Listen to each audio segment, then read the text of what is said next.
கட்ட மக்களவைத் தேர்தல் 8 மாநிலங்கள் மற்றும் யூனியன் பிரதேசங்களில் உள்ள 49 தொகுதிகளில் நடைபெற்று முடிந்தது. தோராயமாக 57.47 விழுக்காடு வாக்குகள் பதிவானதாக தேர்தல் ஆணையம் தெரிவித்துள்ளது. தேர்தலுக்காக 94,734 வாக்குச்சாவடி மையங்கள் அமைக்கப்பட்டு பலத்த பாதுகாப்பு ஏற்பாடுகளுக்கு மத்தியில் தேர்தல் நடைபெற்றது. காலை முதலே வாக்குச்சாவடிகளுக்கு சென்று ஆர்வத்துடன் ஏராளமான வாக்காளர்கள் வாக்களித்தனர். ஒடிஷாவில் 5 மக்களவை தொகுதிகளுக்கான தேர்தலுடன் 35 சட்டப்பேரவை தொகுதிகளிலும் வாக்குப்பதிவு நடைபெற்றது. தற்போது வரை 428 மக்களவை தொகுதிகளுக்கு தேர்தல் நடைபெற்று முடிந்துள்ள நிலையில் வரும் 25ஆம் தேதி நடைபெறும் 6ஆம் கட்ட தேர்தலில் 8 மாநிலங்கள் மற்றும் யூனியன் பிரதேசங்களில் உள்ள 58 தொகுதிகளில் வாக்குப்பதிவு நடைபெறவுள்ளது. வங்கக்கடலில் காற்றழுத்த தாழ்வு பகுதி உருவாகக்கூடும் என்றும் 24ஆம் தேதி தாழ்வு மண்டலமாக வலுப்பெறும் என்றும் வானிலை ஆய்வு மையம் தெரிவித்துள்ளது. தஞ்சை மாவட்டம் பட்டுக்கோட்டை, ஒரத்தநாடு, வெட்டிக்காடு, குறுங்குளம், பூதலூர், புதுக்கோட்டை மாவட்டம் திருமயம், அறந்தாங்கி, திருச்சி புள்ளம்பாடி, ராமநாதபுரம் கமுதி, சிவகங்கை, கன்னியாகுமரி, நீலகிரி, ஹொசூர் உள்ளிட்ட பல்வேறு பகுதிகளில் மழை பெய்துள்ளது. இதேபோல புதுச்சேரி, காரைக்கால் பகுதிகளிலும் மிதமான மழை பெய்துள்ளது. மழைப்பொழிவால் வெப்பம் தணிந்து மக்கள் நிம்மதியடைந்துள்ளனர். இதனிடையே விருதுநகர், தென்காசி மாவட்டங்களில் நாளை மிக கனமழை பெய்ய வாய்ப்புள்ளதாகவும் தெரிவிக்கப்பட்டுள்ளது. தென்மேற்கு வங்கக்கடலில் காற்றழுத்த தாழ்வு பகுதி உருவாகும் என்றும் 24ஆம் தேதி காற்றழுத்த தாழ்வு மண்டலமாக வலுப்பெறும் என்றும் வானிலை ஆய்வு மையம் எச்சரித்துள்ளது.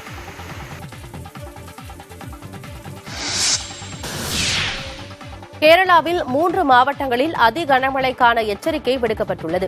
வானிலை ஆய்வு மையம் வெளியிட்டுள்ள செய்திக்குறிப்பில் பத்தனம்திட்டா, கோட்டயம், இடுக்கி ஆகிய மாவட்டங்களில் 2 நாட்களுக்கு ரெட் அலர்ட் விடுக்கப்பட்டுள்ளது. கோழிக்கோடு, மலப்புரம், பாலக்காடு, திருச்சூர், எர்ணாகுளம், ஆலப்புழா, திருவனந்தபுரம், கொல்லம் ஆகிய 8 மாவட்டங்களுக்கு ஆரஞ்ச் அலர்ட் விடுக்கப்பட்டுள்ளது. ஏற்கனவே கேரளாவின் பல்வேறு பகுதிகளில் பரவலாக மழை பெய்து வரும் சூழலில் வரக்கூடிய நாட்களில் கனமழை பெய்யக்கூடும் என்றும் வானிலை ஆய்வு மையம் கணித்துள்ளது.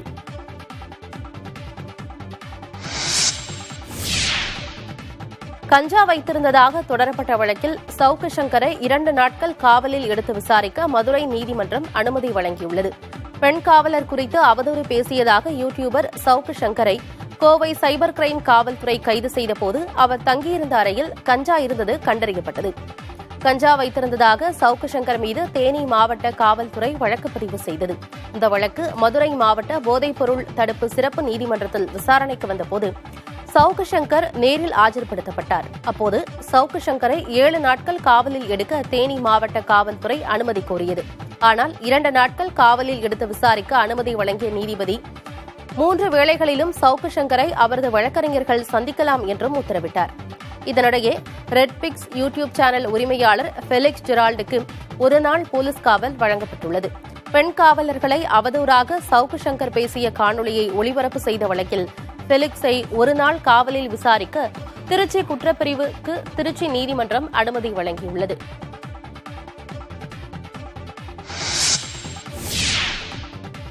சென்னை கோயம்பேடு பேருந்து நிலையத்திலிருந்து வார இறுதி நாட்கள் மற்றும் விசேஷ நாட்களில் மட்டும் திருவண்ணாமலைக்கு பேருந்துகள் இயக்கப்படும் என அரசு போக்குவரத்துக் கழகம் தெரிவித்துள்ளது.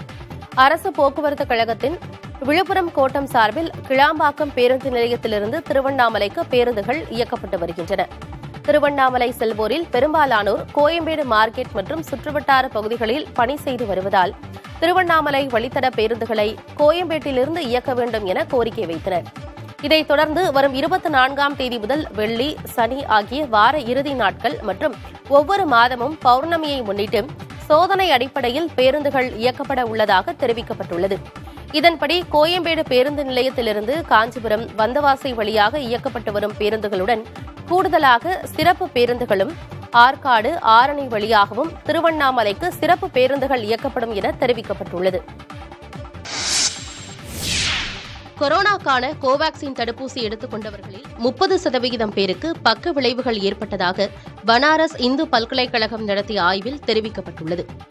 ஏற்கனவே கோவிஷீல்டு தடுப்பூசி செலுத்திக் கொண்டவர்களில் ஒரு சிலருக்கு அரிதாக பக்க விளைவுகள் ஏற்பட்டதாக அதன் தயாரிப்பு நிறுவனம் தெரிவித்திருந்தது. இந்நிலையில் பனாரஸ் பல்கலைக்கழக ஆய்வை இந்திய மருத்துவ ஆராய்ச்சி கவுன்சில் கடுமையாக சாடியுள்ளது. முறையான ஆய்வு நடைமுறைகளை சரியாக கடைபிடிக்காமலும் தவறான தகவல்களுடனும் அந்த ஆய்வு முடிவுகள் உள்ளதாக ICMR இயக்குநர் ராஜீவ் பால் தெரிவித்தார். தடுப்பூசி செலுத்திக் கொண்டவர்கள் செலுத்திக் கொள்ளாதவர்களை ஒப்பிட்டு இதுபோன்ற ஆய்வுகள் செய்யப்பட வேண்டும் என்றும், ஆனால் இந்த ஆய்வு அப்படி செய்யப்படவில்லை என்றும் அவர் தெரிவித்தார். இந்நிலையில் ஆய்வுக் கட்டுரையில் தங்கள் அமைப்பின் பெயரும் இடம்பெற்றிருப்பதாகவும் அதை உடனடியாக நீக்குமாறும் சம்பந்தப்பட்டவர்களுக்கு கடிதம் எழுதியிருப்பதாக ICMR இயக்குநர் தெரிவித்தார். இலங்கையைச் சேர்ந்த 4 ISIS பயங்கரவாதிகள் கைது செய்யப்பட்டிருப்பதாக குஜராத் பயங்கரவாத தடுப்புப் படை தெரிவித்துள்ளது. அகமதாபாத் சர்தார் வல்லபாய் பட்டேல் விமான நிலையத்தில் வைத்து இலங்கையைச் சேர்ந்த அந்த 4 பேரும் கைது செய்யப்பட்டதாக குஜராத் பயங்கரவாத தடுப்புப் படை கூறியுள்ளது.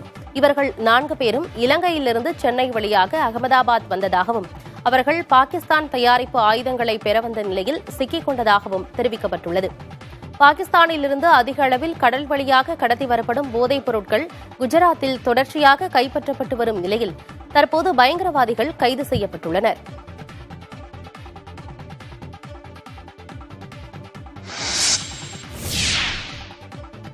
ஹெலிகாப்டர் விபத்தில் உயிரிழந்த ஈரான் அதிபர் இப்ராஹிம் ரைசியின் உடல் கண்டெடுக்கப்பட்டது. ஈரான் அஜர்பைஜான் எல்லையில் அணை ஒன்றின் திறப்பு விழாவிற்காக அந்நாட்டு அதிபர் இப்ராஹிம் ரைசி சென்றார். நிகழ்ச்சியில் பங்கேற்று திரும்பியபோது கிழக்கு அஜர்பைஜான் மாகாண பகுதியில் இப்ராஹிம் ரைசி பயணம் செய்த ஹெலிகாப்டர் விபத்துக்குள்ளானது. அவருடன் ஈரான் வெளியுறவுத்துறை அமைச்சர் ஹொசைன், கிழக்கு அஜர்பைஜான் மாகாண ஆளுநர் உள்ளிட்ட 9 பேர் பயணித்த நிலையில் தேடுதல் பணி தீவிரப்படுத்தப்பட்டது. விபத்து நடைபெற்ற 17 மணி நேரத்திற்கு பிறகு ஹெலிகாப்டரின் உடைந்த பாகங்கள் கண்டறியப்பட்டன. ஈரான் அதிபர் இப்ராஹிம் ரைசி உட்பட ஹெலிகாப்டரில் பயணித்த அனைவரும் உயிரிழந்ததாக அறிவிக்கப்பட்டது. விபத்தில் உயிரிழந்தவர்களின் உடல்கள் கண்டெடுக்கப்பட்ட நிலையில் அவற்றை அடையாளம் காண்பதில் சிக்கல் ஏற்பட்டுள்ளது. மலைப்பாதைகள் செங்குத்தாக இருப்பதால் உடல்களை கொண்டு வருவதிலும் சிக்கல் ஏற்பட்டிருக்கிறது. ஈரான் அதிபர் இப்ராஹிம் ரைசி மறைவிற்கு பிரதமர் மோடி உட்பட பல்வேறு நாட்டு தலைவர்கள் இரங்கல் தெரிவித்துள்ளனர். ஈரான் அதிபர் இப்ராஹிம் ரைசி ஹெலிகாப்டர் விபத்தில் இறந்த நிலையில் அவரது மறைவுக்கு இந்தியா சார்பில் பிரதமர் மோடி, வெளியுறவுத்துறை அமைச்சர் ஜெய்சங்கர் ஆகியோர் இரங்கல் தெரிவித்துள்ளனர். மேலும் டெல்லியில் உள்ள ஈரான் தூதரகத்தில் அந்நாட்டு கொடி அரை கம்பத்தில் பறக்கவிடப்பட்டுள்ளது. அங்கு நடந்த இரங்கல் கூட்டத்தில் மத்திய வெளியுறவுத்துறை அதிகாரிகள் கலந்து கொண்டனர். டெல்லியில் வசிக்கும் ஈரான் நாட்டவர்கள் பலரும் இந்த கூட்டத்தில் பங்கேற்றனர்.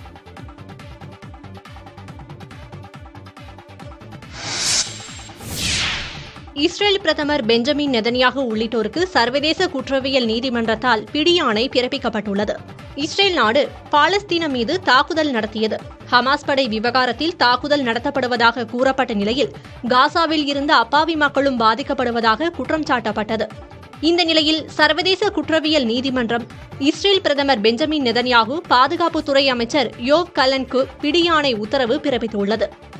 இதேபோல் ஹமாஸ் தலைவர் யாஹ்யா சின்வர், முக்கிய தலைவர் முகமது டயாப் எனும் முகமது டெஃப், இஸ்மாயில் ஹனியே ஆகியோர் மீதான பிடியாணையை குற்றவியல் நீதிமன்ற தலைமை வழக்கறிஞர் கரீம்கான் வெளியிட்டுள்ளார். அதில் கொலை, அழித்தொழிப்பு, பலாத்காரம், தடுப்பு காவலில் பாலியல் வன்கொடுமை ஆகிய குற்றச்சாட்டுகள் கூறப்பட்டுள்ளன. அழிவு மற்றும் பட்டினியை ஏற்படுத்துதல், மனிதாபிமான நிவாரணப் பொருட்களை மறுப்பது, பொதுமக்களை வேண்டுமென்றே குறிவைப்பது உள்ளிட்டவை போர்க்குற்றமாக பிடியாணையில் குறிப்பிடப்பட்டுள்ளது. IPL கிரிக்கெட் தொடரின் முதல் குவாலிஃபயர் போட்டியில் கொல்கத்தா, ஹைதராபாத் அணிகள் பலப்பரீட்சை நடத்துகின்றன. அகமதாபாத் மைதானத்தில் நடைபெறும் போட்டிக்காக இரு அணிகளும் தீவிர பயிற்சி மேற்கொண்டு வருகின்றன. கொல்கத்தா அணியின் தொடக்க வீரர் சால் தாயகம் திரும்பியது அந்த அணிக்கு பின்னடைவாக பார்க்கப்படுகிறது. அதே நேரத்தில் ஹைதராபாத் அணியில் யாருக்கும் எந்த காயமும் இல்லை. இப்போட்டியில் வெற்றி பெறும் அணி நேரடியாக இறுதிப் போட்டிக்கு முன்னேறும். தோல்வியடையும் அணி வெள்ளிக்கிழமை நடைபெறும் 2வது குவாலிஃபயர் போட்டியில் விளையாடும். எனவே இறுதிப் போட்டிக்கு நேரடியாக முன்னேற இரு அணிகளும் கடுமையாக போராடும் என்பதால் கொல்கத்தா, ஹைதராபாத் இடையேயான ஆட்டம் விறுவிறுப்பாக அமையும் என எதிர்பார்க்கப்படுகிறது. நாளை இரவு 7:30 மணிக்கு இப்போட்டி தொடங்குகிறது. இந்தியாவில் முன்னெப்போதும் இல்லாத வகையில் தனது ஆட்சிக் காலத்தில் ஏராளமான வேலைவாய்ப்புகள் உருவாகியுள்ளதாக பிரதமர் நரேந்திர மோடி தெரிவித்துள்ளார். ஒடிஷா மாநிலம் புவனேஸ்வரில் பேசிய பிரதமர், மின்வாகன தயாரிப்பு, செமிகண்டக்டர் உற்பத்தி, புத்தாக்க தொழில்கள், கட்டமைப்பு தொழில்கள் என பல பிரிவுகளில் அதிக அளவில் வேலைவாய்ப்புகள் உருவாகியுள்ளதாக தெரிவித்தார். தொழில்துறை வளர்ச்சிக்கு உகந்த சூழலை ஏற்படுத்தியதுதான் வேலைவாய்ப்புகள் அதிகரிக்க காரணம் என்றும் பிரதமர் விளக்கினார். தொழில் தொடங்க எளிய நடைமுறைகள் கொண்ட நாடுகள் பட்டியலில் இந்தியா 10 ஆண்டுகளில் 134வது இடத்திலிருந்து 63வது இடத்திற்கு முன்னேறியுள்ளதாகவும் பிரதமர் கூறினார். அரசு துறைகளிலும் அதிக அளவில் இளைஞர்களுக்கு வேலைவாய்ப்பு வழங்கப்பட்டுள்ளதாகவும் பிரதமர் தெரிவித்தார். 10 ஆண்டுகளுக்கு முன்பு இந்தியாவில் விற்கப்பட்ட செல்போன்களில் 78% வெளிநாடுகளில் தயாரிக்கப்பட்டவை என்றும் தற்போது விற்கப்படும் செல்போன்களில் 99% உள்நாட்டிலேயே தயாரிக்கப்பட்டவை என்றும் பிரதமர் தெரிவித்தார்.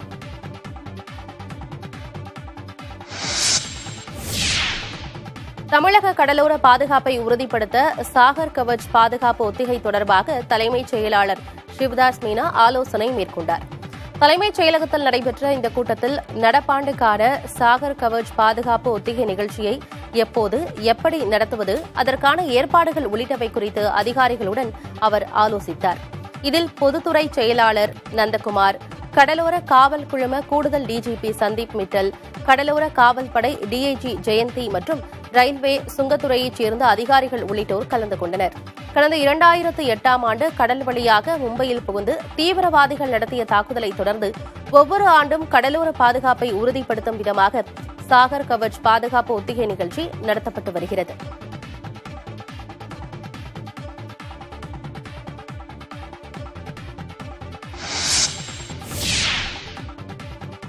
நடிகர் விஜய் தொடங்கியுள்ள தமிழக வெற்றிக் கழகத்திற்கான வழக்கறிஞர் அணியை உருவாக்கும் பணி தொடங்கப்பட்டுள்ளது. அதன்படி தமிழகம் முழுவதும் உள்ள ஒவ்வொரு காவல் நிலையத்திற்கும் 2 வழக்கறிஞர்களை நியமிக்க அக்கட்சி தலைமை முடிவு செய்துள்ளது. அந்த வழக்கறிஞர்கள் கட்சி சார்ந்த பிரச்சினைகள் மட்டுமின்றி பொதுமக்களுக்கு இலவச சட்ட ஆலோசனைகளும் வழங்குவார்கள் என தமிழக வெற்றிக் கழகம் தரப்பில் கூறப்படுகிறது. ஏற்கனவே தமிழக வெற்றிக் கழகத்தின் கீழ் சட்ட ஆலோசனை மையங்கள் ஒரு சில பகுதிகளில் செயல்படும் நிலையில் ஒவ்வொரு காவல் நிலையத்திற்கு உட்பட்ட பகுதியிலும் சட்ட ஆலோசனை மையங்கள் அமைக்க திட்டமிடப்பட்டுள்ளது. இதுகுறித்து ஓரிரு வாரத்தில் அதிகாரப்பூர்வ அறிவிப்பு வெளியாகும் என்றும் எதிர்பார்க்கப்படுகிறது. திருவண்ணாமலை மாவட்டம் புதுப்பாளையம் அருகே அறுவடைக்கு தயாராக இருந்த நெற்கதிர்கள் மழைநீரில் மூழ்கி சேதமடைந்ததால் விவசாயிகள் வேதனையடைந்துள்ளனர். புதுப்பாளையம் அடுத்த மேல்சோழங்குப்பத்தில் உள்ள விவசாயிகள் நெல் சாகுபடி செய்து வருகின்றனர். நெற்கதிர்களும் நன்கு விளைச்சல் அடைந்து அறுவடைக்கு தயாராக இருந்தது. இந்நிலையில் கடந்த சில நாட்களாக பெய்து வந்த கோடை மழை காரணமாக சுமார் 30 ஏக்கரில் பயிரிடப்பட்டிருந்த நெற்கதிர்கள் நீரில் மூழ்கி சேதமடைந்தன. இதனால் விவசாயிகள் வேதனையடைந்துள்ளனர். நெற்கதிர்கள் மூழ்கியது குறித்து தகவல் தெரிவித்து 10 நாட்களாகியும் வருவாய் மற்றும் வேளாண் துறை அதிகாரிகள் இதுவரை எட்டி பார்க்கவில்லை என்று விவசாயிகள் ஆதங்கம் தெரிவித்தனர். ஏக்கருக்கு 20,000 முதல் 30,000 ரூபாய் வரை செலவு செய்திருப்பதாகவும் அரசு இழப்பீடு வழங்க வேண்டும் என்றும் அவர்கள் கோரிக்கை விடுத்துள்ளனர்.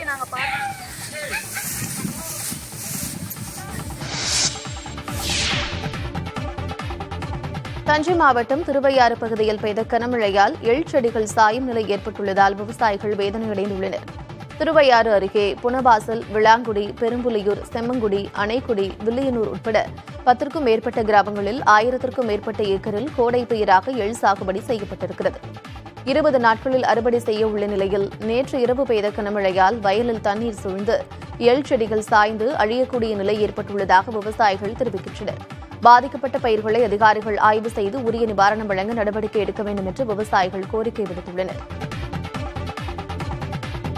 மழை பெய்தால் மீண்டும் மழை பெய்யுமையானால் சுமார் 1000 ஏக்கருக்கு மேல் இந்த எள் பயிர் நஷ்டத்திற்கு ஏற்படக்கூடிய ஒரு சூழ்நிலை உருவாகியுள்ளது. இதற்கு அரசாங்கம் ஏதாவது காப்பீடு செய்து விவசாயிகளை நஷ்டத்திலிருந்து காப்பதற்கு ஆவணம் செய்யுமாறு வேண்டி கேட்டுக்கொள்கிறேன்.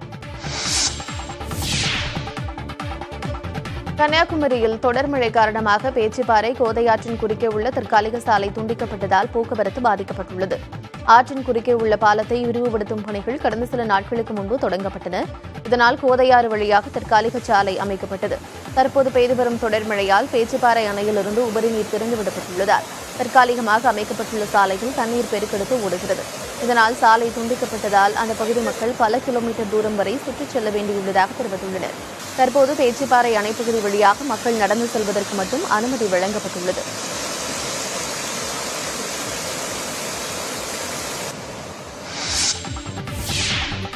கனமழையால் புதுச்சேரியில் உள்ள சந்தைகளுக்கு காய்கறி வரத்து குறைந்ததால் அவற்றின் விலை இன்று அதிகரித்து காணப்பட்டது. ஜாம் தக்காளி கிலோ 50 ரூபாய், நாட்டு தக்காளி கிலோ 28 ரூபாய் என்று விலை உயர்ந்துள்ளது. வழக்கமாக கிலோ 10 ரூபாய்க்குள் விற்கப்படும் முட்டைக்கோஸ், முள்ளங்கி, நூக்கல் ஆகியவை முறையே 12, 20, 25 ரூபாய் என்று அதிகரித்துள்ளது. பாகற்காய் கிலோ 70 ரூபாய், பீன்ஸ் கிலோ 180 ரூபாய், சாம்பார் வெங்காயம் கிலோ 65 ரூபாய், பீட்ரூட் கிலோ 40 ரூபாய், கேரட் கிலோ 60 ரூபாய் என்று விலை உயர்ந்துள்ளது. கத்தரிக்காய் கிலோ 55 ரூபாய், உருளைக்கிழங்கு கிலோ 35 ரூபாய், பெரிய வெங்காயம் கிலோ 30 ரூபாய் எனவும் அதிகரித்துள்ளது. இதேபோல புடலங்காய், இஞ்சி, சுரைக்காய், பீர்க்கங்காய், பச்சை பட்டாணி உள்ளிட்ட காய்கறிகளின் விலையும் கணிசமாக உயர்ந்துள்ளன. காய்கறிகள் உற்பத்தியாகக்கூடிய மாவட்டங்களில் கனமழை பெய்து வருவதால் தக்காளி உள்ளிட்ட பயிர்கள் அழிந்தும், பூக்கள் உதிர்ந்தும், காய்ப்பு திறன் குறைந்தும் வருகிறது. இதனால் தக்காளி உள்ளிட்ட காய்கறிகள் விலை உயர்வதாக வியாபாரிகள் தெரிவித்துள்ளனர்.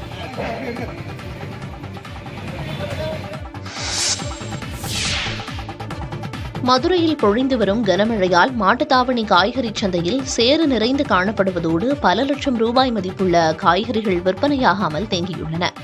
சந்தை வளாகம் முழுவதும் மழைநீர் தேங்கி நிற்பதால் வியாபாரிகளும் பொதுமக்களும் அவதியடைந்து வருகின்றனர்.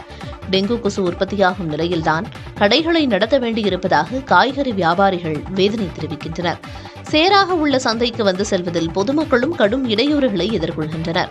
தேங்கியுள்ள நீரில் டெங்கு கொசு உற்பத்தியாகும் அவலம் இருப்பதாகவும் சந்தையில் மழைநீர் தேங்காமல் சீரமைக்க நடவடிக்கை எடுக்குமாறும் வியாபாரிகள் வலியுறுத்துகின்றனர்.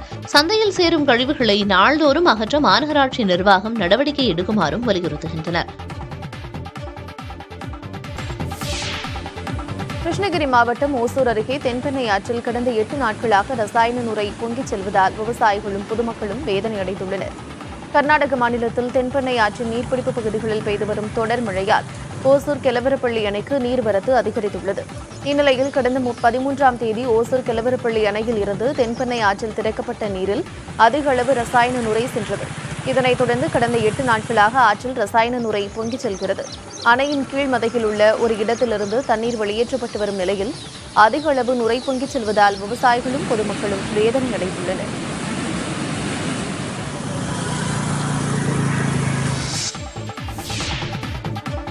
தேனி மாவட்டத்தில் பரவலாக பெய்து வரும் மழை காரணமாக வைகை அணைக்கான நீர்வரத்து கணிசமாக உயர்ந்து வருகிறது.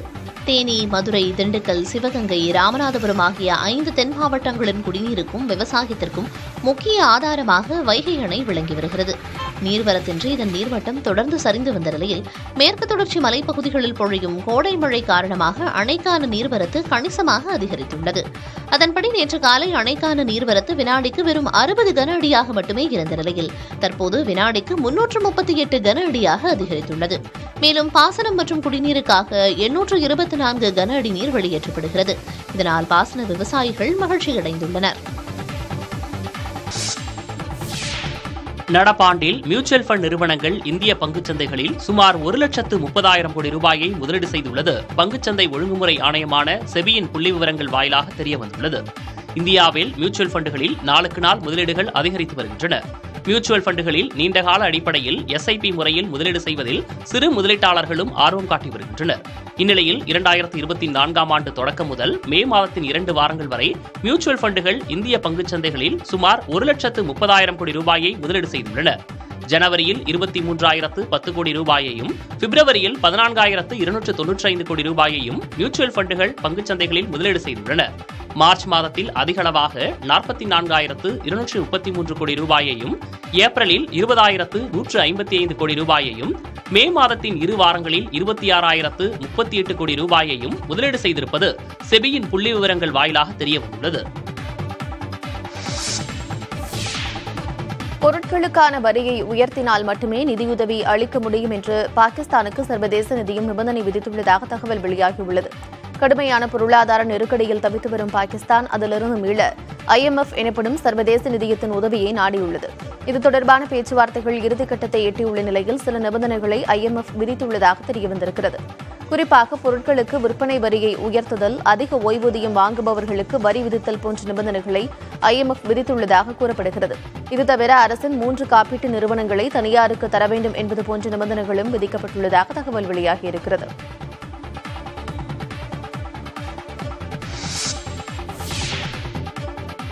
நாட்டின் சிறுபான்மையினருக்கு எதிராக இதுவரை ஒரு வார்த்தை கூட பேசியதில்லை என பிரதமர் மோடி தெரிவித்துள்ளார். PTI செய்தி நிறுவனத்திற்கு பேட்டியளித்துள்ள அவர், அரசமைப்புக்கு எதிராக காங்கிரஸ் செயல்படுகிறது என்பதைத்தான் மக்களிடம் எடுத்துக் கூறுவதாக குறிப்பிட்டுள்ளார்.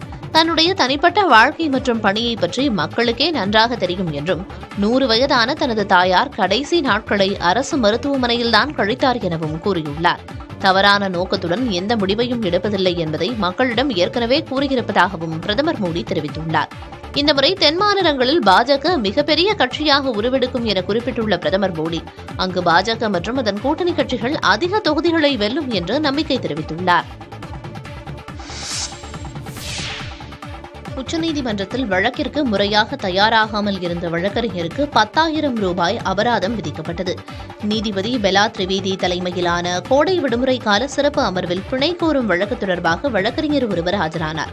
அப்போது வழக்கின் விவரம் மற்றும் அதற்கான பக்கங்கள் குறித்து நீதிபதிகள் கேட்டபோது அது தெரியாமல் வழக்கறிஞர் திணறியதாக கூறப்படுகிறது. பின்னர் அவர் மன்னிப்பு கேட்டதாகவும் தெரிகிறது.